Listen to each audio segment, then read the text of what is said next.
এইবাৰ ৰাজনৈতিক নেতা নহয়, দুখীয়া দৰিদ্ৰ লোকৰ বাবে ওলাই আহিল এগৰাকী সমাজকৰ্মী তথা মানৱ দৰদী যুৱক। সন্মুখত ঈদ উল ফিতৰ আৰু সেই উপলক্ষে পবিত্ৰ ৰমজান মাহত আন বেলিৰ দৰে এইবেলিও পবিত্ৰ ঈদৰ দিনা দুখীয়া দৰিদ্ৰ লোকৰ মুখত হাঁহি বিৰিঙাবৰ উদ্দেশ্যৰে বিতৰণ কৰিলে বস্ত্ৰ।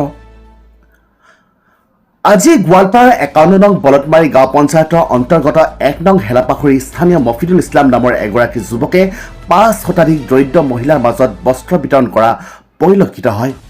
ৰাতিপুৱাৰ পৰা যুৱকজনে নিজ বাসভৱনত প্ৰায় 2 শতাধিক মহিলাক পিন্ধনৰ কাপোৰ বিতৰণ কৰে। আনহাতে যিসকল মহিলাই বিতৰণৰ সময়ত ইছলামৰ ঘৰত উপস্থিত হ'ব পৰা নাছিল, পৰৱৰ্তী সময়ত প্ৰায় 3 শতাধিক মহিলাৰ ঘৰে ঘৰে গৈ বস্ত্ৰসমূহ বিতৰণ কৰা পৰিলক্ষিত হয়। জানিব পৰা মতে উক্ত মফিদুল ইছলাম ওৰফে ফটফটাই দৰিদ্ৰ লোকৰ নানা সমস্যা তথা যিকোনো লোকৰ বেমাৰ আজাৰৰ বাবে পূৰ্বৰ পৰাই সহায়ৰ হাত আগবঢ়াই আহিছে।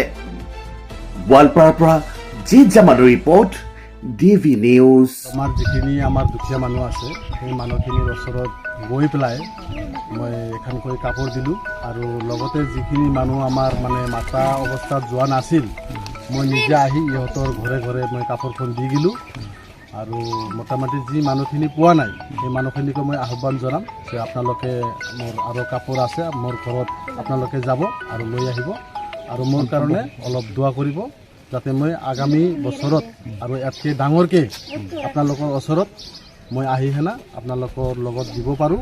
যিখিনি দুখীয়া মানুহ আছে, কিছুমান মানুহ আছে যে এখন কাপোৰ পিন্ধি আমাৰ ঈদৰ নমাজখন পঢ়িব, সেইখিনিও কিছুমানৰ অৱস্থা নাই।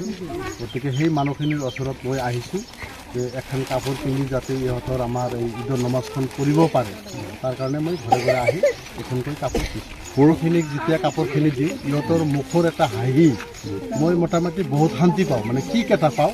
সেইকাৰণে মই আৰু কৰি থাকিম, যেতিয়ালৈকে মই জীয়াই আছোঁ এই দুখীয়া মানুহক মই এইখিনি সাহায্য কৰি থাকিম।